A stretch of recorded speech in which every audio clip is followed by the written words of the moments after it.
জেলা কার্যালয় থেকে এই প্রেস কনফারেন্সের শুরুতেই আমি আজকে যেহেতু ভারতীয় জনতা পার্টির রাজ্য কমিটি ঘোষণা হয়েছে, এই রাজ্য কমিটিতে যারা রাজ্যের পদাধিকারী হয়েছেন, বিভিন্ন দায়িত্ব পেয়েছেন, প্রথমে তাদের সকলকে অনেক অনেক শুভেচ্ছা এবং অভিনন্দন জানাই। আশা করি আমাদের রাজ্য সভাপতি শ্রমিক ভট্টাচার্য তার নেতৃত্বে এই রাজ্য কমিটি এবং আমাদের সকল পার্টির কর্মীরা একত্রিত হয়ে আমরা 26-এ পরিবর্তন আনবো এবং মমতা বন্দ্যোপাধ্যায়ের এই স্বৈরাচারী সরকার, যার একটা ইউনিট এই আসানসোল জেলাতেও চলছে, সেই স্বৈরাচারী সরকারকে আমরা সরিয়ে নরেন্দ্র মোদীর সরকার, মানবিক সরকার এবং দেশকে ফ্র্যাজাইল 5 থেকে অর্থাৎ ভঙ্গুর অর্থনীতির 5টি দেশের মধ্যে থেকে পৃথিবীর 4র্থ বৃহত্তম এবং বর্তমানে প্রায় আমরা 3য় বৃহত্তম দিকে এগোচ্ছি, অর্থনীতির দিকে নিয়ে যাওয়া সরকার তৈরি হবে। বন্ধুগণ, আজকে আসানসোলের বিষয়ে কথা বলতে গিয়ে আমার প্রথমে রেলপারের অঞ্চল, সেই অঞ্চলের কথা বলতে আমরা বাধ্য হচ্ছি। এই রেলপার অঞ্চল এখন বর্তমানে ড্রাগ মাফিয়াদের অধীনে চলে গেছে। ড্রাগ মাফিয়াদের দৌড়াতে আমাদের যুবকরা, তারা দিনের পর দিন এই ড্রাগ অ্যাডিক্টেড এর সংখ্যা বাড়ছে এবং তারা ড্রাগ অ্যাডিক্টেড হয়ে যাচ্ছে। এখানকার বিধায়ক মলয় ঘটক, যিনি রাজ্যের মন্ত্রী, তিনি এতদিন ধরে বিধায়ক আছেন, মন্ত্রী আছেন। আমি প্রশ্ন করতে চাই যে একজন এরকম সিনিয়র মন্ত্রীর বিধানসভাতে এই ড্রাগ র্যাকেট চলছে, মন্ত্রী কি জানেন না?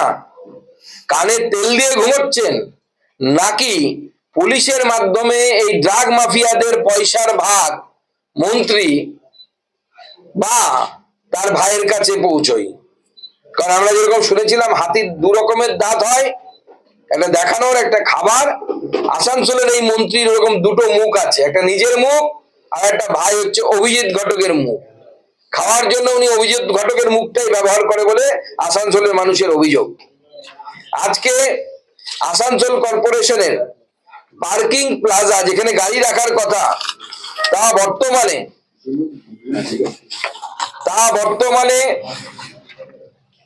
কমার্শিয়াল কমপ্লেক্সে রূপান্তরিত করেছে আসানসোল কর্পোরেশন। এই কমার্শিয়াল কর্পোরেশনে পরিণত হলে পার্কিং হবে কোথায়? রাস্তার উপরে পার্কিং হচ্ছে।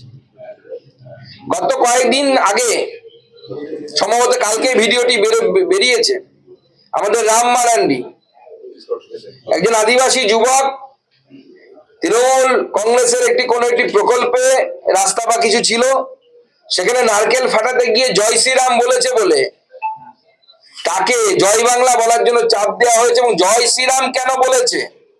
জয় শ্রীরাম বলা যাবে না। আজকে আমি প্রশ্ন করতে যাই, তৃণমূল কংগ্রেসের নেতা মলয় ঘটক থেকে শুরু করে উপাধ্যায় সাহেব থেকে শুরু করে যারা আছে এখানে, তাদের নাম তো সবারই হিন্দু নাম আমরা দেখতে পাচ্ছি।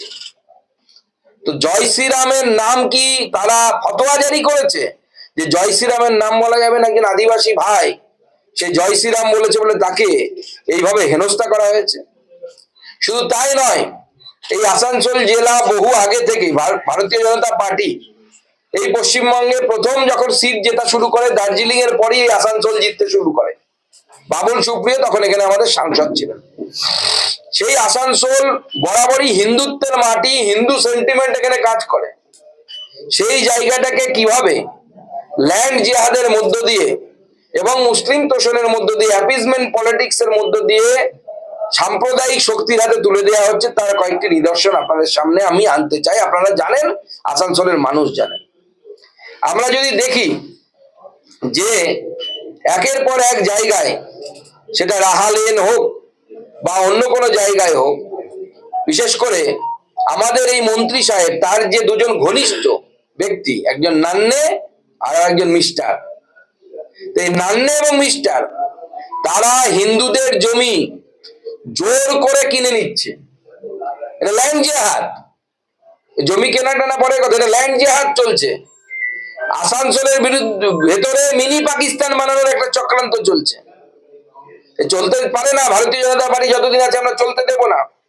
শুধু তাই নয়, জিটি রোড আর এসবি গড়াই রোড যেটা হচ্ছে এই আসানসোল শহরের প্রাণকেন্দ্র, এই দুই জায়গার ফুটপাত অর্থাৎ পিডব্লিউডির জায়গা, মুসলিম ব্যবসায়ীরা, রোহিঙ্গা যারা আছে তারা এনক্রোচমেন্ট করে সেই জায়গা দখল করে নিচ্ছে, তারপরে মানুষের যাতায়াতের অসুবিধা হচ্ছে। কিছুদিন আগে আপনারা জানেন যে এখানে হসপিটাল অবস্থিত এই রাস্তার উপরে, কিছুদিন আগে একজন রোগী এই রাস্তা দিয়ে যাবার সময় অ্যাক্সিডেন্ট হয় ন্যাশনাল হাইওয়েতে। অ্যাক্সিডেন্ট হওয়ার পর অ্যাম্বুলেন্সে করে নিয়ে যাওয়ার জন্য শুধুমাত্র ফুটপাত দখল করে এরা রেখেছে, এবং অ্যাপিসমেন্ট পলিটিক্স এর জন্য সেখানে তৃণমূল কংগ্রেস কিচ্ছু করছে না, এবং তার ফলে সেই অ্যাম্বুলেন্স রাস্তায় দেরি হয় এবং সেই ব্যক্তির হসপিটাল পৌঁছানোর আগেই মৃত্যু ঘটে। আমাদের প্রশ্ন, এই মৃত্যুর দায় কার? ভোট কি এতটাই বড় যে সংখ্যালঘু ভোট পাওয়ার জন্য যে সরকারি জায়গা, পিডব্লিউডি জায়গা, সেই জায়গা কেউ দখল করে নিচ্ছে, সেখানে পুলিশ গিয়ে সেই দখল উচ্ছেদ মুক্ত করতে পারছে না? আর কত অ্যাপিসমেন্ট পলিটিক্স আপনারা করবেন? আপনারা তো এমন অবস্থায় পৌঁছে গেছেন যে তৃণমূল কংগ্রেস নেতারা এরপরে ভোট পাবার জন্য হয়তো নিজের মন্দির, বাড়ির মন্দিরও হয়তো ঈদের গরু কাটার জন্য দিয়ে দেবে। আমার বলতে খারাপ লাগছে, কিন্তু তাদের পরিস্থিতি দেখে সেটাই মনে হচ্ছে যে ভোটের জন্য তারা যা ইচ্ছে তাই করতে পারে, সেই জায়গায় পৌঁছে যাচ্ছে এরা। আজকে আমরা অবাক হয়ে যাচ্ছি যে কয়লা কেলেঙ্কারিতে এই মন্ত্রী নাম বারবার জড়িয়েছে। সিবিআই বেশ কয়েকবার ডেকেছে, মন্ত্রী যাননি, বিভিন্ন অজুহাত দিয়ে পালিয়ে বেড়াচ্ছে। প্রথমত আমি সিবিআই ইডিকে বলবো যে যদি ডাকার পরেও না যায়, এতবার ইনভিটেশন লেটার দেওয়ার পরেও যদি না যায়, তাহলে যেভাবে আমরা কিছুদিন আগে দেখলাম যে আমেরিকার ফোর্স গিয়ে কোন একটি রাষ্ট্রের রাষ্ট্রপ্রধানকে তুলে নিয়ে গেল, সেইভাবে চ্যাংদোলা করে আমার মনে হয় এই মন্ত্রীকে তুলে নিয়ে যাওয়া উচিত দিদির। এত তো প্রয়োজনই পড়বে না, ইডি এলে পরে এমনি ভয়ে লাফিয়ে গাড়িতে উঠে যাবে মন্ত্রী। আমরা ভেবেছিলাম যে একবার একটা কেলেঙ্কারিতে নাম জড়িয়েছে মন্ত্রী বুঝি, বা মন্ত্রীর ভাই অভিজিৎ ঘটক, মন্ত্রীর খাবার মুখ, তারা মনে হয় একটু সংযত হবেন। আবার দেখতে পাচ্ছি যেখানে একটা 350 কোটির চিটফান্ড রেলপারে যেটা ঘটেছে, সেই চিটফান্ডে মন্ত্রী এবং মন্ত্রীর ভাই অর্থাৎ মলয় ঘটক এবং তার ভাইয়ের নাম কিন্তু জড়িয়ে যাচ্ছে। আমরা আসানসোল মিউনিসিপাল কর্পোরেশনের কমিউনিটি হল লিজ, তা নিয়ে দেখতে পাচ্ছি অদ্ভুত কাণ্ড যে মেয়র নিজের দলের কাউন্সিলরের বিরুদ্ধে এফআইআর করছে। কেন? ভাড়ার টাকা নেওয়া হয়েছে কিন্তু লিজ হোল্ডাররা কোনো জিএসটির টাকা জমা করেনি, অথচ সাধারণ মানুষের কাছ থেকে সম্ভবত 18% হারে জিএসটি নেওয়া হয়েছে।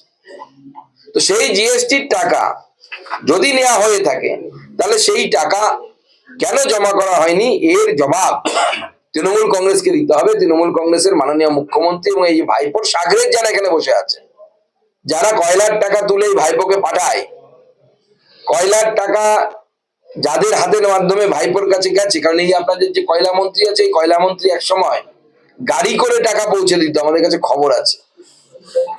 তাদেরকে কিন্তু মানুষের কাছে জবাব দিতে হবে। জনগণের টাকা, জনগণের কয়লা, জনগণের পয়সা, জনতা জনার্দন সময় হলে পরে কিন্তু গলা দিয়ে হাতটা ঢুকিয়ে পেটের ভেতর থেকে কিন্তু টাকা বের করে দেয়। দ্বিতীয়, আমি একটি রাজ্য লেভেলের